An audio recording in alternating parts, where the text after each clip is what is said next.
अस्सलाम वालेकुम स्टूडेंट्स। आज हम इकनॉमिक्स के फ़र्स्ट चैप्टर का आगाज़ करते हैं जो है korma.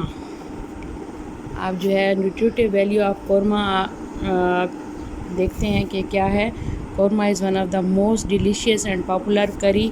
It can be a favourite combination with chapati or rice. Korma is full of nutrients because meat, ghee and spices are used in it.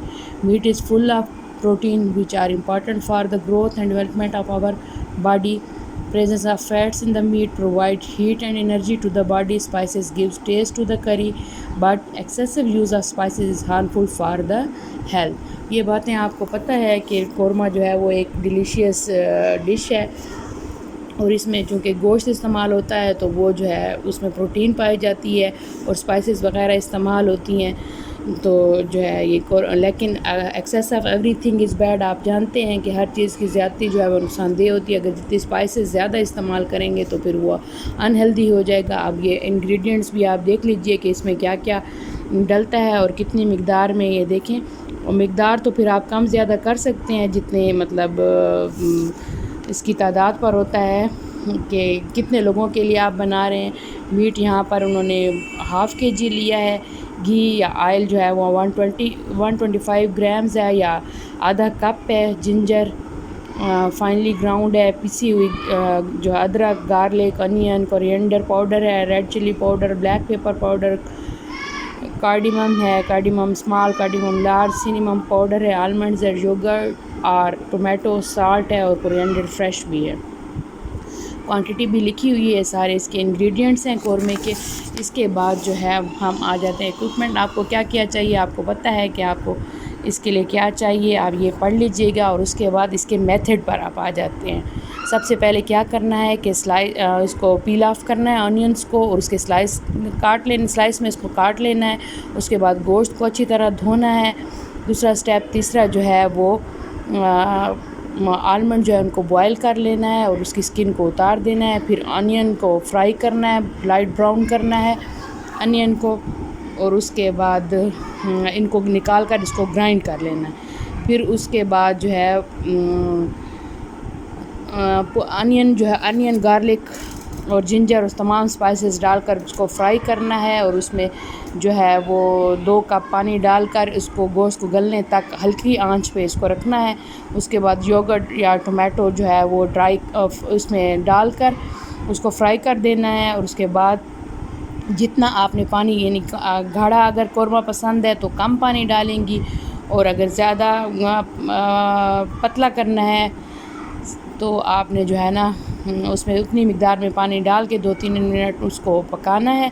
उसके बाद जो है कोरिएंडर और आलमंड्स डालकर आपने 2-3 मिनट मज़ीद कुक करना है। आप आलमंड को जो है वो आखिर में इन्होंने लिखा हुआ है कि फ्राई भी कर सकती हैं। जिनकी पील ऑफ किए हुए आलमंड को आप फ्राई करके उनको भी डाल सकती हैं और ऐसे भी डाल सकती हैं। अब फिर उसके बाद इसको डिश आउट करना है, या चपाती के साथ आप सर्व करेंगे या जो है वो उबले हुए चावलों के साथ।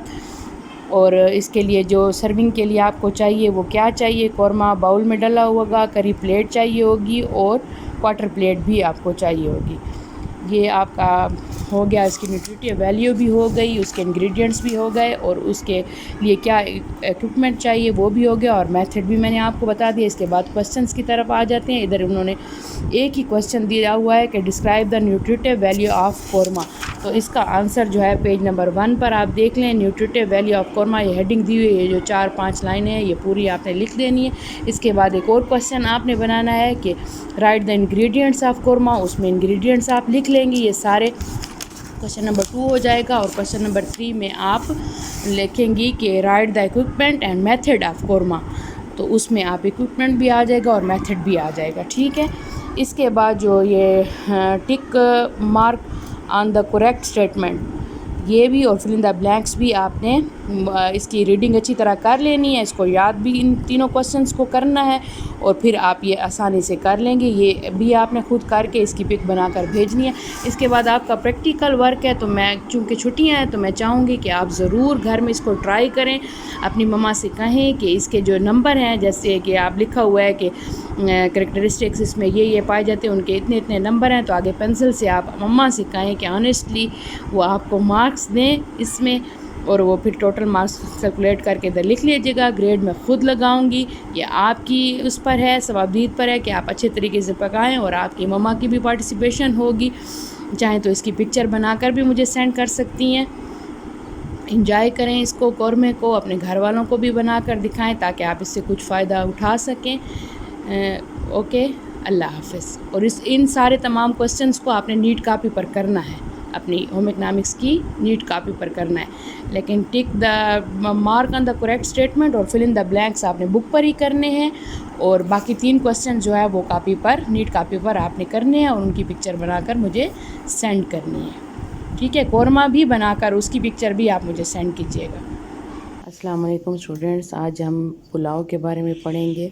आप सब जानते हैं कि सब की फेवरेट डिश होती है और दस्तरखान की एक ज़ीनत होती है। पुलाव 2 किस्म का हो सकता है, मीट पुलाव और वेजिटेबल पुलाव। अच्छा जी, इम्पॉर्टेंट न्यूट्रिएंट्स इसमें पुलाव के अंदर क्या क्या पाए जाते हैं। चूँकि राइस इस्तेमाल होते हैं तो राइस जो है वो राइस के अंदर कार्बोहाइड्रेट्स पाए जाते हैं जो कि हीट और एनर्जी प्रोवाइड करते हैं बॉडी को, और राइस के अंदर विटामिन बी, कैल्शियम और फास्फोरस पाया जाता है जो कि normal functioning of our body system को कंट्रोल करते हैं। और इसके अलावा इसमें घी और फैट्स, घी ऑयल वगैरह पाए जाते हैं जिनमें फैट्स होता है जो कि हमारी बॉडी को अगेन एनर्जी प्रोवाइड करते हैं और भूख को भी, एपिटाइट को कंट्रोल करते हैं। वेजिटेबल्स वेजिटेबल पुलाव में जो यूज़ होती हैं वो जो है मिनरल और विटामिन्स का सोर्स है हमारे लिए। इसके अलावा meat pulao provides proteins, iron and some vitamins which are important to control the wear and tear of cells and tissues, यानी तोड़ फोड़ जो होती है सेलों की, दोबारा उनकी बढ़ोतरी में काम आते हैं। और उसके अलावा they also help in the growth and development of our body. Spices give taste to the pulao. ये पुलाव के नीचे इंग्रेडिएंट्स दिए हुए हैं सारे, कितनी मिकदार में आपको चाहिए वो भी सारा लिखा हुआ है। और उसके बाद इक्विपमेंट में देख लें कि स्टोव चाहिए, मैच बॉक्स, डस्टर, स्पैचुला, देगची और कुकिंग पैन विद लिड, ढक्कन के साथ देगची होनी चाहिए। लेडल कहते हैं कफगीर को, जो बड़ा सा चमचा होता है आपका वो। सीव स्टेनर जो होता है वो, परात, ट्रे, मुजलिन क्लॉथ, मलमल का कपड़ा एक चाहिए आपको, नाइफ़ चाहिए, vegetable cutting board, plastic bowl, dish spoon, plate, tablespoon, tray with tray cover, ये सारी चीज़ें आपको चाहिए। उसके बाद इसके मेथड पे आ जाते हैं। मेथड के लिए सबसे पहले तो जो है वो आपने क्या करना है, एक मलमल का कपड़ा लेना है जिसकी छोटी सी एक पोटली बन सके, इतना कपड़ा आपने लेना है। उसके अंदर ये सारी स्पाइसेस वगैरह जो हैं वो डाल देनी है, जैसा कि, और उसके अलावा आपने एक अनियन लेना है, उसको पील ऑफ करके उसके बाद उसको 3-4 हिस्सों में डिवाइड कर दें या 2 में काट लें। और इसके लहसुन के जवे लेने हैं 6, गार्लिक लेना है स्लाइटली क्रश्ड हो, कोरिएंडर, सिनेमम, दारचीनी जो है, एनास सीड्स लेने हैं, सौंफ, और थोड़ी सी स्पाइसेस ले लेनी है। इन सब को एक कपड़े में बांध लेना है पोटली की शक्ल में। और उसके बाद मीट को आप धोएंगे और एक देगची के अंदर मीट भी डाल देंगे 8 कप पानी के डालकर। इतना पानी डालेंगे कि गोश्त टेंडर हो जाए, गल जाए। और उसके साथ ही ये मुजलिन बैग के अंदर, जो कपड़े के अंदर आपने ये सारी चीज़ें बांधी हुई हैं, वो पोटली वो भी डाल देनी है। उसके बाद राइस को साफ़ कर लेना है, उनको धोकर भिगो के रख दें। फिर उसके बाद अपना जो आप गोश्त चढ़ाया हुआ है, देगची में रखा हुआ है, उसको आप देखेंगे कि जब वो गल जाए तो आपने हीट बंद कर देनी है। और उसके बाद जो पोटली है उसको निकाल कर अच्छी तरह उसको निचोड़ दें यखनी के अंदर। और ये जो पोटली वाली जो सारा जो मसाला है वो आप दोबारा भी यूज़ कर सकते हैं कोई और सालन बनाने के लिए। अच्छा जी, उसके बाद आप क्या करेंगी कि यखनी को स्टेन कर लेंगी और गोश्त के जो पीसेस हैं उनको एक बाउल में अलग रख देंगी। उसके बाद जो है जो रिमेनिंग आपका 125 ग्राम आपका ऑनियन था उसमें से एक ऑनियन आपने यूज़ कर दिया, बाकी जितना है उसको स्लाइस में काट कर ऑयल घी डालकर उसको फ्राई कर लेंगे। उसके बाद जो है इसमें जो यखनी से निकाला हुआ मीट है वो भी आप डाल देंगे, बाकी सब जितनी स्पाइसेस रह गई थी वो भी डालेंगी। टमाटर या योगर्ट जो भी डालना है वो डालकर अच्छी तरह मसाले को भून लेंगी। उसके बाद जो है यखनी इसमें डाल देंगी और इसमें एक अहम जो बात होती है एडिशन ऑफ वाटर की, वो आप इतना डालेंगी जितने आपने, अगर मीन्स कि अगर 2 कप आपने राइस लिए हैं तो आप इसका डबल पानी डालेंगी, यानी यखनी आपकी 4 कप होनी चाहिए। अगर 4 कप यखनी नहीं है तो बाकी जितनी भी कम है तो वो आप पानी ऐड कर लेंगी, ठीक है। यखनी और पानी मिलाकर यानी डबल क्वांटिटी ऑफ राइस होना चाहिए। व्हेन वाटर बॉयल्स, अब आप देखेंगी कि पानी उबलना शुरू हो गया है तो उसके बाद ही आप इसमें राइस डालेंगी और एक चम्मच की मदद से आहिस्ता आहिस्ता इसको हिलाएंगी।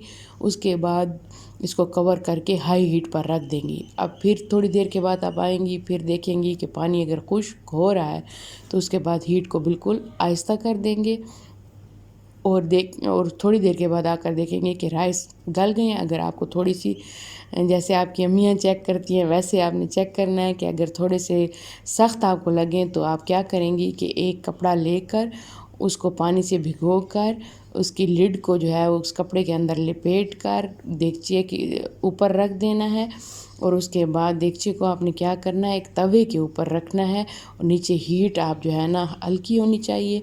इसको जैसे आपने देखा होगा कि अक्सर आप लोगों को बहुत भूख लगी होती है और चावल बन रहे होते हैं तो आपकी अम्मी कहती हैं कि नहीं अभी चावल दम पे हैं, तो ये वही दम है। दम लगाना है आपने उसको 5 से 10 मिनट के लिए और ताकि वो प्रॉपरली गल जाए चावल। उसके बाद आप जी दम खोलेंगी और आपका जो पुलाव होगा वो रेडी होगा। उसको डिश में निकालें और जो सर्विंग की आपको इंस्ट्रक्शन दी गई हैं उसके मुताबिक आप उसको सर्व करें। तो ये आपका पुलाव बन गया। अच्छा जी, आप क्वेश्चंस की तरफ आते हैं। पहला क्वेश्चन है write down the importance of food nutrients present in the pulao. तो इम्पॉर्टेंस ऑफ फूड न्यूट्रिएंट्स आप यहाँ पर आ जाएं, पेज नंबर 4 पर हेडिंग दी हुई है, 5 आपको दी हुई हैं, वो आपने लिख लेनी है। उसके बाद write down the method of pulao under the following headings, ingredients, equipment, method. ये तीनों दिए हुए हैं, इंग्रेडिएंट्स भी दिए हुए हैं इसके और इक्विपमेंट भी दिया हुआ है और मेथड भी दिया हुआ है। तो तीनों की हेडिंग देते हुए आप तीनों ये लिख लेंगी। उसके बाद आ जाएं जी इसकी tick mark on the correct statement. ये आप इसकी अच्छी तरह रीडिंग करेंगे, चैप्टर के में से ही दिए हुए हैं। फिल इन द ब्लैंक्स भी आपने बुक पर ये करके मुझे इसकी पिक्चर बनानी है और जो क्वेश्चंस हैं उनको नीट कॉपी पर करना है। उसके बाद ये आप ज़रूर बनाएंगी प्रैक्टिकली भी और फिर अपनी मम्मा से कहेंगी जैसे मैंने आपको कहा है कि वो आपको पेंसिल के साथ इधर मार्क्स देंगी ऑनेस्टली। और उसके बाद जो है मैं देखूंगी टोटल मार्क्स आपके और फिर आपको ग्रेडिंग दी जाएगी। बहुत शुक्रिया, अल्लाह हाफ़िज़।